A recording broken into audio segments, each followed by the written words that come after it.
Bro, what pocket knife are you carrying? Oh, dude, it's a SOG. Who makes it? Didn't you hear me? It's a SOG. Sorry, I didn't quite get it. Who makes that knife? SOG, bro. Oh, SOG, I get it. What's up, folks? Welcome back to another episode here at the channel. I always have had affinity for SOG knives. I don't know why. I just like their slim, lightweight capability, I guess. But I gotta say, throwing your name in 3 different locations, 4 technically if we're looking at both sides of the handle, kind of ridiculous. Okay, we get it. We know who makes it. SOG, we get it. Maybe dial back the name branding a little bit. This would have been great if they just had done cool patterns and just left it on the blade right there. It would have been awesome, but they got it slapped all over the place, and it can be a little obnoxious, I'll be honest with you. But guys, I'm really excited for this. We haven't done an auto in a little while, and I've always had my eye, ever since I was able to own an auto, on this line from SOG, and I've always gone back and forth between the USA-made S35EN micarta version that goes for about $180 and this version of the AUS-8 with aluminum handle. And I've always kind of gone back and forth, like, should I get the more expensive one? Should I get the more, like, cheaper, budget-friendly one? Which one go, you know, and I decided to go first with the more budget-friendly Blade HQ exclusive color pattern. When I'm making this, they're on sale for $100, black on blue, so super sweet, and I'll have a link in the description below throughout the video, and we'll talk price and all that a little bit later on and put it up against all the blades I just showed you. But what really connects with me is I like SOG knives because of their slim, lightweight feature, like I said, and so these have always been on my radar just because they are slimmer, lighter, more compact than many of the autos that I currently own and that have been on the market, and I'm familiar with the brand from their assisted open and fixed blades. So I'm like, I'm familiar with what to expect, and so I'm looking forward to breaking down the tool for you, all the positives, some of the drawbacks, and competitive options to help you decide, is this an item that you should put on your list, or if you're considering it, should you go for it, or is there other stuff that would just be better ways to spend your money? We'll hit all of that, pros and cons, positive and negatives, in this video. So with that, let's go ahead and jump to it. So obviously auto, I mean, you're paying part of what you're paying for, and you know, you're fighting for your freedom to be able to have an auto, is the auto feature. So what this guy has is this satin button right here that stands off from the body a little bit, just so you can see that there. Not super high. I think it's a perfect size, no issue with that, particularly with kind of the feel of the knife, of kind of more of an EDC than a tactical auto for sure. In its design, so it's easy to engage. It does have a safety on the other side, and I like this safety because you can't accidentally engage it. It's very slim, it doesn't cause any issues. You push it forward, then the auto will not deploy. You slide it back, you're ready to go. And I like that the safety's on the opposite side of the knife, just so it's not one less thing you got to look at. It kind of keeps it away and on the opposite side with the pocket clip. So that's a nice feature. You can unscrew it and take it all apart, but again, make sure you know your warranties. Don't be taking apart autos and OTFs, you know, without knowing whether or not that might void the warranty on certain companies. So just be aware of that. I don't know what SOG's rule is there, but anyway. If you've ever owned a SOG assisted open, you know that their assisted is great. Their auto is no different. It's even a little snappier in my opinion. I love it. You know, I've been obviously opening and closing over and over again. I can overcome the spring enough to close it one-handed. That's another nice feature, that it's not so strong that I have to use 2 hands. So that's a really good aspect as well. Whips open, snaps into place. Plunge lock, obviously it's, you know, recessed in there underneath the aluminum, so you don't really see it moving and operating in the handle, but you just depress that, then you can disengage and close it. And if you push that forward, you can't close the tool. So when you engage the safety when it's open, you can't accidentally push the button and have the safety, or excuse me, the lock disengaged. So that's all good. The lockup is really nice and tight up and down, what you would expect from most autos, and you do have a slight play side to side, but not as much as on most SOGs. Just to kind of show you there.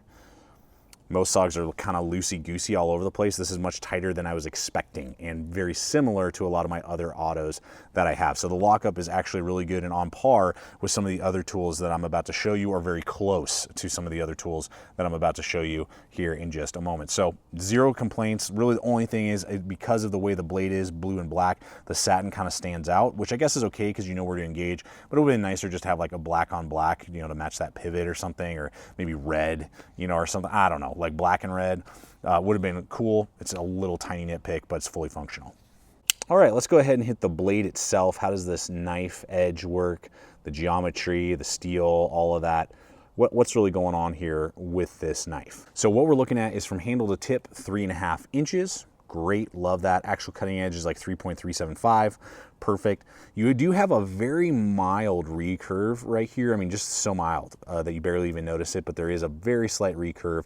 Great edge geometry there. You do have a hollow grind, but it's a very mild hollow grind. You almost can't even pick up that it's a hollow grind, so I have zero complaints with that. And the blade thickness is 0.1, like 1, so nice and thin back here by the stock, and then tapering down to a precise tip with that really nice swedge. So just I really gravitate with the blade shape. Definitely more of like a clipped, you know, almost spear point design, but very functional for all of your general utility EDC tasks. Great for penetrating and stabbing if you needed that, and puncturing packaging and packaging different materials, piercing, those type of things. And then slicing, cardboard, you know, all that type of stuff. Food prep, it did great with. I was really happy actually with the food prep, and just all the general, you know, tasks, cordage, rope, paracord, seatbelt even, you know, all those type of things. This thing just flies right through it because of the edge geometry and the thickness of the blade. The only thing I'd say be careful of is the tip, though precise. It's not overly like thin or anything like that, but just, you know, to be conscientious that it is a precision tip, not like a fat, thick, strong tip. So that's the trade-off. You get precision, but you don't necessarily get strength in the tip area. Now, we will talk about this in just a moment, and competitive options and price point and all that. This is a US 8 steel, and that for the price, I'm kind of shocked at that they want them as much as what the steel is offered on here. Now, SOG does some of the best heat treating. They do a cryo treat, so it holds its edge better than a lot of AUS 8 out there, much better than anything you're gonna see on, say, like a Rat Model 1 or, you know, other brands, you know, that are like $20 to $40 AUS 8 steel, K-bars AUS 8. I mean, this is a way better heat treat, so it's gonna hold its edge definitely better. I would say Cold Steel and SOG are the two companies that do the best AUS 8 around, basically. It's not a super steel by any means. It's a very budget-friendly steel at this point in time in this generation of steels that are out there. For AUS 8, it will perform very well, but it is AUS 8. So you just got to take that in consideration when you're thinking of value and all the stuff that we're about to look at here in just a little bit. AUS 8 is rather rust-resistant, which is a plus. It is easy to put an edge on, and it will hold a decent edge. It's not a mind-blowing steel and won't hold its edge forever, but, you know, it'll hold it better, I would argue, particularly this model, than like HCR 13 MOV. I'd say it holds its edge better than like most 420 high carbons, 440A. Definitely on par with 440C, you know, from most companies, particularly if it's like foreign produced. So there you have it. And then you can get it with this black finish, or you can get it with a satin finish. Now, the US version that they have, which is, I believe, called the Strat Ops Elite, that is USA made S35 VN, looks exactly the same profile, shape, all of that. So that's significantly more expensive, that we'll talk about in a moment. But if you like everything else about the knife, but you want a better steel, there is an option out there, but you will pay almost $80 more for that steel and different handle material. So on the handle here, this is aluminum handle scales. Now I think they call it like the Strat Ops or something like that. The micarta S35 VN USA made version, that one is going to have micarta, but be, again, very similar lines and attributes from everything that I've seen when I put the two up head to head. So what we're looking at here is an overall length of the handle of 4.3 inches. It is going to have a thickness of 0.43, so nice and slim. I really like the slimness of it compared to some of my other autos. We're going to roll in here in a little bit when we do comparison. But also coming in at 2.8 ounces, so nice and lightweight, one of the lighter autos on the market, and definitely light compared to what I have in my collection. So I love all those aspects to it. Obviously the huge SOG, which again we've been mocking and kind of making fun of throughout. I wish that they would kind of dial back their icons throughout. The texturing does give you really good grip points though, when you're trying to pull it out of your pocket with the deep ride pocket clip, which is that nice loop over deep ride that we'll get to in just a second here. But when we open that bad boy up, we got that little bit of jimping right there and down here. And I wear large size gloves, as you guys know, so it's gonna fit perfect when I do that. I don't tend to really grip it right here. I do tend to travel over, rest my thumb right there on the jimping, which is sharp. But from all of the light duty EDC that I would use, it hasn't been an issue for me. I would have liked to have that like match this jimping. I think would be appropriate and fine, but for whatever reason they decided to go sharp, just know that if you hate sharp jimping, this definitely has it right there. But that's where I tend to rest my finger. I got that traction right there, grabs me, really locks me into place well, again with large size gloves. In reverse grip, same kind of concept. You know, and that handle kind of a coffin design almost, where it kind of flares out here, comes back in, and then flares back out. So it gives you that very natural feeling. All the edges have been rounded and contoured very well. Not flow through, but very well done there. Maybe you could get enough grip for tactical, you know, application. It's not the best compared to what we'll look at here in a moment. I would say definitely more of a general, you know, EDC in the handle. And then on that pocket clip, just to show that to you there, I don't know why, again, they have all these like, just the writing all over this knife is the one of the drawbacks. But you got this little kind of like Target logo, nice little lip there, loop over deep ride. So, I mean, it's going to disappear in your pocket. So for EDC auto, I mean, this is great for that. The weird thing is that I usually really like SOG's pocket clips. This one's okay, but it tends to actually travel closer to the body up here near this little pivot screw area, and it's ambidextrous. So it's a completely ambidextrous blade. You can unscrew it and flip it over to the other side. So I tend to have it kind of bind up right here, like right by that hole that you see. And it won't fully go into most of my pants unless it's like an extra slim, like thin type of pair of pants. The pockets are usually a little too thick, and it'll usually jam up and stop right there. And that's, again, because the pocket clip gets closer to the body, the higher it goes up. I don't know why they did that instead of just keeping it standard like most SOGs. So maybe mine was just a fluke, I don't know, but that's what I am seeing there, and would have liked to have just a little bit further away from the body up here, so it would have fully gone in without me having to kind of jam it in there. All right, guys, so now for the moment of truth. We've been kind of touching on it all day about competitive options and price and value. And I'll say that, in my opinion, this is not the best value if you're looking for an auto. There are better value. You're going to get more for your money than the SOG Spec Elite 1 auto. In particularly this variation, not necessarily the USA-made S35VN micarta version. That one, for the price, you might be getting more value.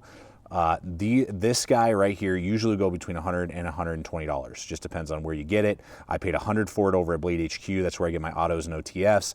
I encourage you guys to use those hyperlinks. Helps us out. Continue to make content, buy gear just like the SOG, so I can give you the feedback, show you what it can do, what it can't do, what's best suited, so that when you throw down your money, you have the most data and it really helps you out the best. That's what I always want to do here with these videos. So I appreciate it when you use the links to Blade HQ, regardless if it's any of these 3 knives or any others that you might be interested in, or Amazon, Knockaround, or Backcountry. It really helps us out, continue to make the content. And so 100 to 120 for AUS steel, 8 steel, not super impressive compared to what else is here. And it's kind of a weird, it says assembled in the US, but I know it's made in Taiwan. The parts are made in Taiwan. That's where SOG gets their AUS 8 from, and I'm sure they probably had their aluminum milled over there and everything, and then they send it over here and put it all together. So it's basically a Taiwanese made knife, versus these two are USA made knives. This Kershaw Emerson Launch 5 is going to go for about 110 to 120. Just depends on where you pick it up and what color variation. And then the Gerber Empower is going to be between like 125 and 135. Just depends on what variation and where you pick it up. So for about they're definitely within about $5 of each other, all of these knives. Within $5 to $10, they're all in that price range. And this one down here, you're getting CPM 154 steel, which is definitely an upgrade over AUS 8. And you are getting definitely a deeper cut in, heavier traction on the jimping, a slightly larger overall like feel in the hand. It's going to be thicker, beefier. I would argue is definitely because it's, Emerson, more of a tactical knife. But when you hit that button, it's about just as fast, has a good lockup, but a little bit of rock side to side, ever so slight up and down. You're going to get that with most autos, so you have a very similar lockup with the SOG. So that's a positive. It is going to be a thicker blade as well than the SOG. And then over here, we have the Empower, which is, excuse my voice, I'm still coming over a cold. That's S30V steel. That's better even than the CPM 154. So this is the best steel out of all of them. You're gonna get more of a spear point with a unsharpened swedge, saber grind straight down the middle there. Again, thicker than the SOG, but you're gonna get a nice snappy auto. This one, will have the safety feature on this side. That's what I was alluding to earlier, is that it's nice that the SOG has it on the opposite side, the safety, and isn't quite as like obtrusive. But the Kershaw will not have a safety at all, and you're gonna have similar lockup, slight up and down, slight side to side play. That's just what you get with a lot of autos. Now, the difference and what would make me consider the SOG Spec Elite 1 is that it's about half the weight. These guys are going to be close to 5 ounces. This guy, again, is 2.8 ounces. So it's nice and lightweight. It's definitely a little bit shorter in the hand, so it'll take up less real estate in the pocket, and it's definitely slimmer than these two. The Kershaw is going to be about 0.48, if I remember correctly, and then, or 4.6 maybe, and then the Gerber is actually really beefy and chunky at about 0.52. Thick on the handle. So the SOG is definitely, and that's always been kind of a claim to fame for SOG, is that it's the lightest and it's the slimmest of all three, and the most friendly for everyday carry, taking it to the office. So if I have all three, and you ask me, what are you going to carry to the office today? And you got a bunch of meetings, and then you're going to go out to dinner with your wife, I'm going to probably carry the SOG because it's the slimmest and the lightest. I'll not notice it the most. Now, of these three, if you're thinking more heavy duty hard use, I would go with the Emerson, and then something in between if you wanted like the best quality edge retention but still having a safety, then I would probably go with the Gerber. So there are positives to each one, but if you're talking about materials and quality of steel, the SOG definitely is lower than it should be, or more expensive than it should be. This thing I would be fine with if it was about like $65 or $70. Then I think that would be hitting a really good price point for the steel, for the materials, overseas produced, and still competitive with these its USA made higher quality steel brothers, but not asking basically almost the same price. That's what's a little silly to me. So it's a good item to have in the collection. I'm going to keep it for rotation in my auto collection for light duty EDC, but it wouldn't be my first choice in an auto unless you really want that slim, lightweight feel, because I can just get more bang for buck with some of these other models and other models that I'm not even showing you today that are on the market with better steel that are USA made. Not that the quality is any less on the SOG. I feel like the quality is just as good as these other two. It's just, you know, a name, you know, USA made versus USA assembled. Well, as a knife lover, I mean, the lockup, the thinness, the slimness, and the lightweight capability just connect with me with this Spec Elite. The one thing, again, I just wanted to touch on as another example of price to value. This is an AUS 8 version of the Boker Kalashnikov 74. It's an auto. Great blade. I love it for a budget-friendly tool. It's amazing. Aluminum handles, deep ride loop over pocket. It's definitely thicker, beefier, not like this guy. $42 though for same handle material, overseas produced, and same steel. You know, maybe not cryo heated, though Boker does do a really good job with their AUS 8 as well. I'd put it almost on par with SOG. 42 bucks, $100. So again, if this, I'll give them like double. I mean, if they could bring this down to like 70 to 80, I think they would hit a lot more people, because it wouldn't be quite to the budget friendly of the Boker, but it wouldn't be quite as expensive as some of the other ones we've looked at today. And I think they would be hitting a sweet spot. So I don't know if there's a way they can do that, but it would make a lot of sense to me. And then that Strat Ops Elite, or Strap, I don't know, I'm sure I'm jacking it all up. That one, now having messed around with this, I think I will eventually get that one for the micarta and for the S35VN. But, you know, for me, and I'm going to be real with you, I mean, I don't dull AUS 8 with my regular, unless I'm testing a knife, for like a couple weeks, 2 weeks, you know, and then I throw it on ceramic rod and I'm good to go again. So I will absolutely keep this as kind of my lightest duty auto at this point for, you know, around town, and when I got a day that I know I'm not going to be super hard using a knife, and I want an auto and light duty and just the connection that the knife has with me, I will absolutely use it in that way, and you'll see it in upcoming competitive options stuff and all that. So I hope this video has just been informative, entertaining, but also showing you what all the positives of the Spec Elite 1 has, and there's an Elite 2 that's basically the same knife, just a 4-inch version. But also what are some of the maybe value drawbacks, because I think the fit and finish and quality is there. It's just, can you get something more with your money for the $100, as I've been talking throughout the video. So that's me, guys. So that's what I always want to do here in the video for you guys. Check us out on Instagram, Facebook, all the social media. You know the drill. Thinking about throwing up patches again. I got about 40 left. Let me know what you guys think in the comments if you want to see patches re-released this year. And subscribe if you're not a current subscriber. I invite you to become part of the GT family. And finally, always remember, stay equipped, stay prepared, and we'll see you out there.